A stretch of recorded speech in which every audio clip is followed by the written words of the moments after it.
네, 강프로입니다. 두산 에너빌리티 보겠습니다. 자, 지금 주말인데 일단 금요일 시세는 15% 상승해서 끝났고 75,000원 신고가 그냥 넘어버렸어요. 사상 최고가는 아니죠.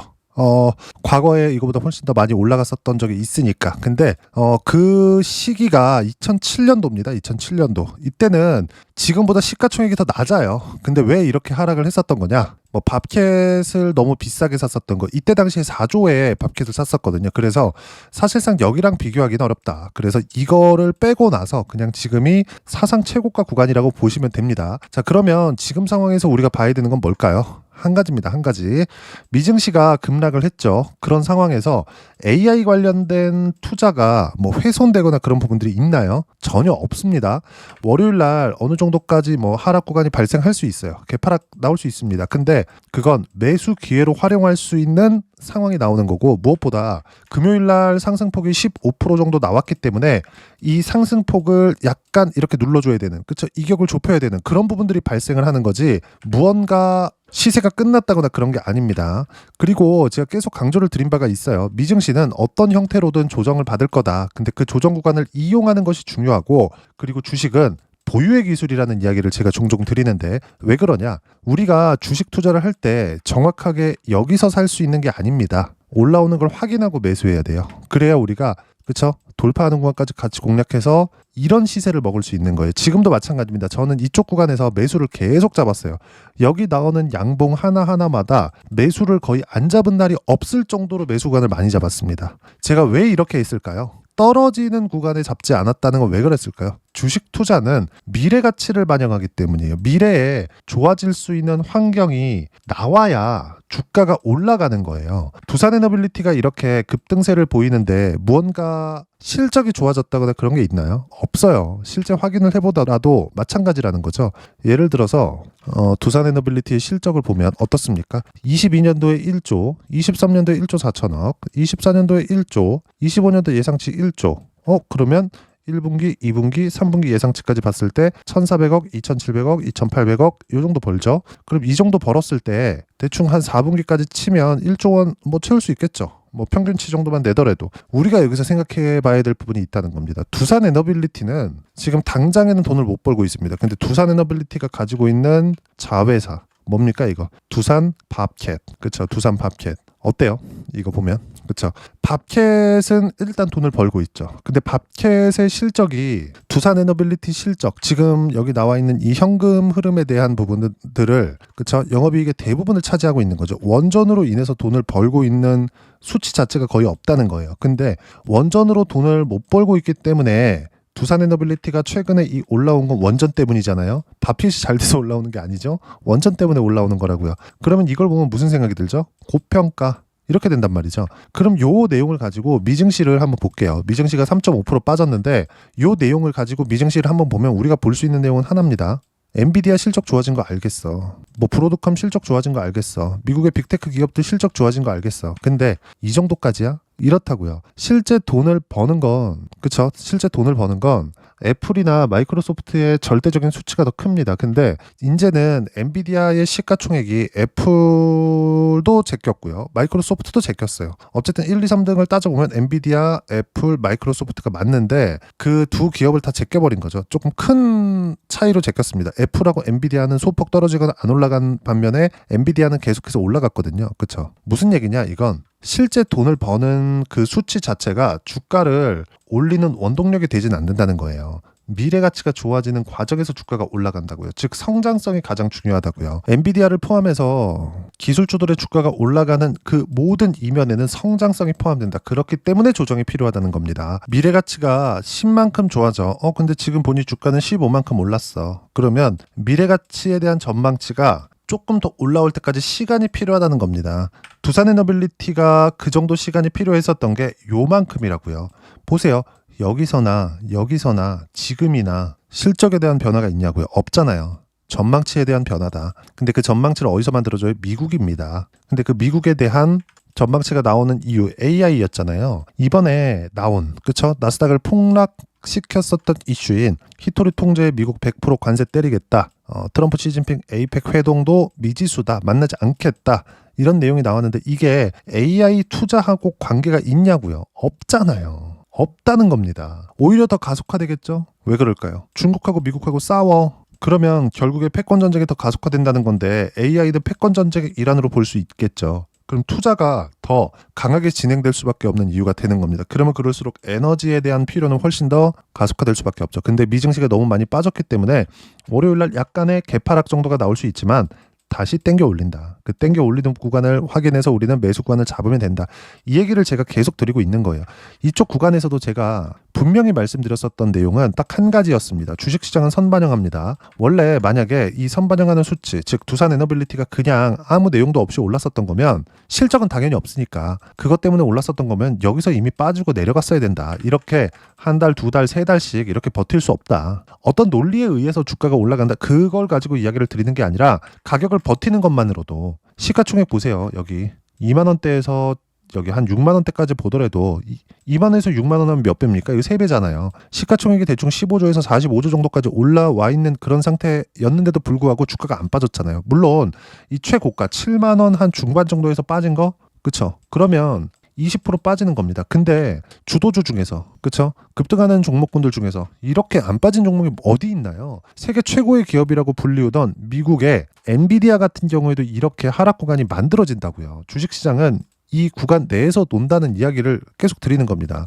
보세요. 엔비디아 주가를 보면 우리가 어때요? 관세 그러다가 또 올라가. 그쵸? 고가 돌파 매물소와 또 올라가.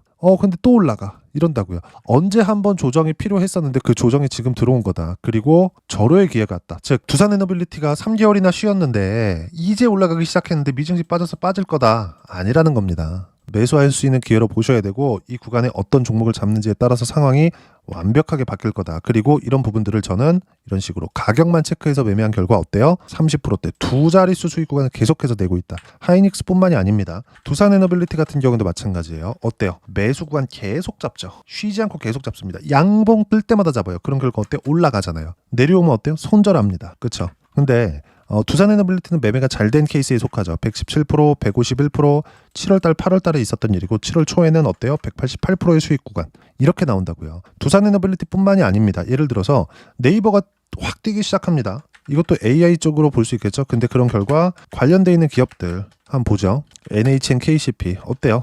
매수, 매도. 자, 신고가 매물소와 반등 확인 매수 매도 한 결과 20%대 수익 구간 이렇게 터진다고요. 월요일 날에도 장 초반에 흔들림이 있을 겁니다. 근데 펀더멘탈의 훼손, 제가 말하는 펀더멘탈이라는 건 기초적인 무언가가 아닙니다. AI에 대한 투자를 저는 펀더멘탈이라고 보는 거예요. 왜? 성장을 일으키는 모멘텀이 이거니까. 두산에너빌리티도 거기서 벗어날 수 없죠. 왜? AI가 아니었다면 다시 원전이 부각받지 못했을 테니까. 이걸로 인해서 SMR의 주가, 오클로의 주가 어마어마하게 많이 올랐습니다. 이런 상황인데 두산에너빌리티가 상대적으로 적게 올랐다고요. 근데 두산에너빌리티는 직접적으로 설계 외적인 다른 일, 그쵸? 주기기를 포함해서 건설 쪽으로 진행이 되는, 그쵸? 원전을 짓는 쪽으로 진행이 되는 거기 때문에 이쪽까지 움직임이 나온다는 건 지금 실현 가능성이 높다 낮다에 대한 문제가 아니라 이제 수주가 들어오기까지 임박해 있는 상황이 됐다는 거고 이 구간에서 우리가 봐야 되는 부분은 철저하게 가격 보고 매매하면 된다. 빠질 것 같았으면 벌써 빠졌습니다. 반드시 이 내용 기억하시고 우리가 봐야 되는 부분은 가격 확인이다. 근데 이미 두산에너빌리티는 가격 확인이 됐고 그래야 이렇게 두 자릿수 수익 구간을 언제든지 낼 수 있다. 그리고 이 내용 어떻게 타점 잡아야 되는지를 제가 여기 소통방에서 무료로 공유를 해드립니다. 자, 내용 보시면 어때요? 10월 10일 날 두산에너빌리티 4% 올랐을 때 제가 장 초반에 이야기를 드린 겁니다. 4% 상승 중 타점 공유할 때까지 절대 매도 금지 몽땅 보유해라. 이렇게 됐는데 어떻게 됐나요? 결과적으로 보면 두산에너빌리티 그쵸? 두산에너빌리티 15% 그쵸? 근데 매매 계속하죠? 좀 더 늦게 갔으면 더 샀겠죠. 왜? 시장이 밑에서 받쳐주고 있었으니까. 이런 부분들을 이야기를 하는 겁니다. 그리고 쭉 보면 미증시 조정을 받았는데 보세요. 미증시 단기 상승폭이 커서 하루 이틀 조정을 받을 수 있다. 삼성전자 하이닉스를 포함해 원전, 두산에너빌리티 등도 조정 여유 있는 편이다. 그래서 보유하면 된다. 그쵸? 추세 망가질 때까지 보유할 예정. 무조건 타점 공유할 때만 매매하면 된다. 주도 섹터는 원전, 반도체, 조선, 바이오, 네이버 그룹주 이 안에서 한다고 이야기를 드리고 있는 겁니다. 그리고 이 모든 내용들은 제가 소통방에서 무료로 공유를 해드리고 있으니까 구독과 좋아요 눌러주시고요. 댓글 하나씩 달아주시면 무료 입장 가능하고요. 입장 방법은 여기 010-8713-1916으로 구독이라고 문자 보내주시면 소통방 입장 방법 순차적으로 안내해드리도록 하겠습니다. 자, 그럼 소통방에서 진행하는 내용 똑같이 따라서 매매를 했을 때 어느 정도까지 수익 구간을 만들어낼 수 있는지 그 부분은요. 앞서 보여드렸었던 화면, 이 화면입니다. 키움 사용하시는 분들은 0606 화면 한번 보세요. 정확히 내가 언제 매수했고 언제 매도했고 수익 실현을 어느 정도 하고 있는지까지 다 나옵니다. 그렇죠? 실제 두산에너빌리티는 117%, 151% 내려보면 188%의 수익 구간 만들어내고 있고 다른 종목을 보더라도 마찬가지예요. 아까 전에 제가 NHN, KCP 같은 거 보여드렸죠. 뭐 다른 종목 보면 하나오션이나 이런 것들 보더라도 항상 신고가, 고가 돌파하는 구간에서만 매매 구간 잡죠. 그런 결과 손절 이렇게 있습니다. 근데 내려보면 어때요? 33%대 수익 구간 쭉 내려보면 57%대 수익 구간 이렇게 터진다고요. 이 모든 내용들이 신고가에서 터진다는 점, 주도주는 신고가와 동일한 언어라고 보시면 되고 여기서 어떤 식으로 매매하고 가격대를 잡아야 되는지 이런 식으로. 한미반도체 마찬가지입니다. 한미반도체도 금요일날 20% 올랐거든요. 근데 어때요? 15% 상승 중 15%더 올랐는데 팔지 말아라 이렇게 내용 나오죠. 10월 10일 오전 10시 11분에 한미반도체 볼까요? 한미반도체 그쵸? 뭐예요? 여기서 차이가 한번 봤어요. 몇 프로? 7월 1일 13%. 그리고 나서 떨어지고 반등 확인 매수하죠. 급등 이미 40%대 수익 구간에 있습니다. AI가 이렇게 무섭다. 그 다음 타겟은 어디예요? 당연히 두산에너빌리티로 순환매가 돌 수밖에 없다. 그리고 조선도 봐야 된다. 그 내용들을 제가 이렇게 소통방에서 모두 무료로 공유를 해드리고 있으니까 구독과 좋아요 눌러주시고요. 댓글 하나씩 달아주시면 무료 입장 가능하고요. 입장 방법은 여기 010-8713-1916으로 구독이라고 문자 보내주시면 소통방 입장 방법 순차적으로 안내해드리도록 하겠습니다. 그러면 소통방에서 진행하는 내용 똑같이 따라하면 두 자릿수 이상 수익 구간 또는 두산에너빌리티처럼 100% 이상의 수익 구간 만들어낼 수 있다 그랬죠. 그럼 이 내용에 맞춰서 보기 위해서 즉 가격에 대한 부분을 어떻게 이해하고 판단해야 되는지 그 부분은요. 여기 두산에너빌리티의 단기 보유 전략, 가격 전략 두 가지인데 단기는 2주입니다. 2주 동안 내가 어떻게 수익 구간을 만들 것인지 그 부분이고 2주 안에 수익 구간 만들기 위해서는 가격에 대한 부분 너무 중요하고요. 가격에 대한 이해가 되었을 때 주도주, 신고가 두 가지 내용에 대한 이해가 될 겁니다. 이 두 가지 내용 모두 무료로 공유를 해드리도록 할 테니까 구독과 좋아요 눌러주시고요. 010-8713-1916으로 두산에너빌리티라고 문자 보내주시면 단기 가격 전략 함께 공유해드리도록 하겠습니다. 자, 시장 어렵죠. 뭐 미증시도 조정 없이 갔으면 좋겠는데 조정 항상 있습니다. 근데 조정 구간을 어떻게 활용하는지에 따라서 정말 큰 수익이 나오고 안 나오고가 결정이 돼요. 그렇죠? 한미반도체도 보세요. 안 갈 것 같더니 반등 확인하는 구간에서 시세 나오고 또 안 갈 것 같더니 반등 확인하고 매수했더니 또 시세 나오죠. 이것뿐만이 아닙니다. 알테오젠 같은 경우에도 마찬가지예요. 바이오, 의약품 관세 막 매긴다 그래서 안 가더니 반등 확인하니까 또 삽니다. 작년부터 시세 구간 그렇게 나온 거예요. 계속해서. 근데 수익 구간 어때요? 올해 8월 달, 그렇죠? 7월 28일이네요. 7월 28일 날까지도 33%대 수익 구간 계속 나온다고요. 안 빠지고 쉬었다 가고 쉬었다 가고 쉬었다 가고 계속 하잖아요. 버티면 가는 거다. 두산에너빌리티도 직전 3개월 동안 버텼기 때문에 가는 거예요. 이런 부분들을 내가 어떻게 가격대를 잡는지에 따라서 다르고 그 가격대를 어떻게 잡는지를 여기 소통방에서 무료로 공유를 해드리고 있으니까 구독과 좋아요 눌러주시고요. 댓글 하나씩 달아주시면 무료 입장 가능하고요. 여기 입장 방법 확인해서 들어오시면 되고 무엇보다도 두산에너빌리티와 함께 어떤 주도주를 공략해야 되는지 제가 딱 한 종목만 준비를 해놨으니까 영상 끝까지 시청하시고요. 모든 분들이 성공 투자하셨으면 참 좋겠습니다. 네, 주식 투자를 할 때 항상 체크해야 될 부분이 있습니다. 자, 제가 영상 초반부에도 이야기를 드렸지만 항상 주식 투자에서의 시세, 즉 주식 시세는 가격이 먼저 반영한다는 점입니다. 자, 어떤 호재나 악재를 찾으실 텐데 그런 호재나 악재를 찾아서 우리가 매수와 매도를 반복했을 경우에는 주식 시세가 올라가는 과정에서 꼭 내 것만 털리고 올라가는 경우가 비일비재했을 겁니다. 제가 매매를 했었던 종목군들 중에서 어떤 식으로 시세가 진행되고 연결이 되기 시작했었는지 그 부분에 대해서 한번 체크를 해보고 넘어가도록 하겠습니다. 자, 제가 먼저 조회를 눌러서 이야기를 드릴 텐데 이렇게 조회를 눌러서 먼저 보여드리는 건 조작이 불가능하다는 걸 먼저 보여드리는 거고요. 자, 내용 한번 보겠습니다. 자, 재룡산업 시세 구간 올라가는 구간 확인하고 나서 매매를 한 경우에 34%대 수익 구간.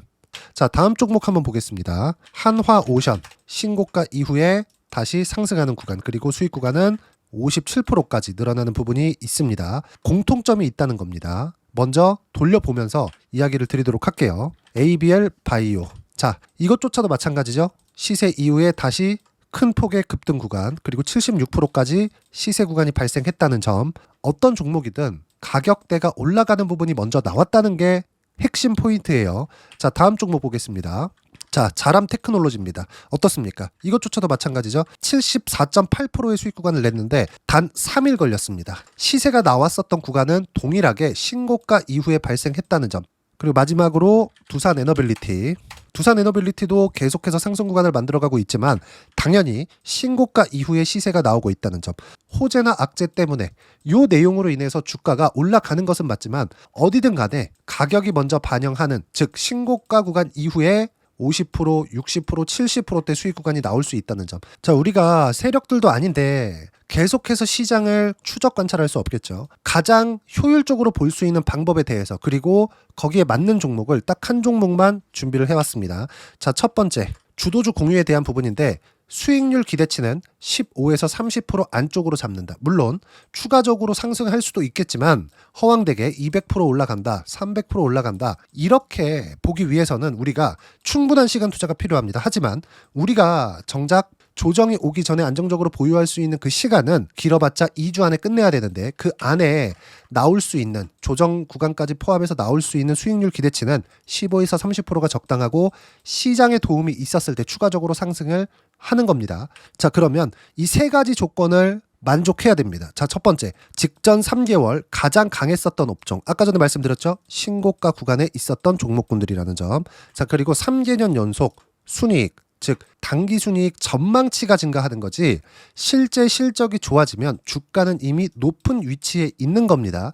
단순히 가격이 올라갔다고 해서 높은 위치에 있다는 게 아닙니다. 무슨 얘기냐? 실적이 올라간 만큼 주가가 그만큼 올라와 있다면 그건 비싼 주식이 되겠죠. 앞으로 나올 수 있는 예상치에 대한 실적보다 주가가 더 낮은 위치에 있어야 돼요. 하지만 가격이 올라가는 건 다른 거다. 그래서 전망치가 증가한 종목을 찾자. 자, 그리고 가장 중요한 점. 올라가려면 돈이 필요하겠죠. 즉 매집봉이 들어와서 가격대를 올리고 외국인이나 기관들, 즉 세력들의 미친 매집 구간을 확인을 해야 된다. 자, 그럼 어떤 종목이냐? 제가 이렇게 준비를 해왔고요. 자, 주도주 공유. 아까 전에 말씀드렸죠. 15에서 30% 2주 안에 낼 수 있는 수익률에 대한 기대치입니다. 자, 그리고 이렇게 준비해온 종목에 대한 부분은, 자, 폭등 전에 꾸준하게 매집 구간이 발생했다는 점, 그리고 상승하는 구간에서도 계속해서 거래 대금이 늘어나고 있었다는 점, 그리고 직전 3개월 내 신고가 돌파 종목. 그쵸? 분명히 시장이 어떤 상황이든 간에 주가가 올라가는 상황이 나와야 되고, 올라가는 과정 안에서 반드시 거래 대금은 늘어날 수밖에 없습니다. 자, 그리고 지금 현재 시세가 나오기 전 마지막 매수 기회 구간에 있습니다. 여기서 가장 중요한 건 올라가는 구간에서 거래가 늘어난 거 보이죠? 그리고 옆에 제가 세력들의 매수세를 체크한 내용을 보시면 올라가는 구간별로 거래 대금이 늘지만 올라갈 때 외국인과 기관의 매수세가 지속적으로 들어왔다는 점. 이 구간에서 제가 종목만 드릴 수도 있겠지만 어떤 식으로 타점을 잡고 매매를 해야 되는지 소통방에서 함께 진행을 하고 있고요. 소통방은 모두 무료로 진행하고 있습니다. 물론 종목만도 따로 드리겠지만 등락하는 과정에서 어떻게 타점을 잡아야 되는지 그런 부분 소통방에서 진행하고 있으니까 여기 010-8713-1916으로 주도주 라고 문자를 보내주시면 제가 강프로의 소통방도 함께 초대를 해드리면서 지금 2주 안에 15에서 30% 수익률에 기대되는 주도주를 공유해드리도록 하겠습니다. 자, 항상 어려운 주식시장이지만 제가 준비한 이 종목 받아가셔서 모든 분들이 큰 수익 내셨으면 좋겠습니다.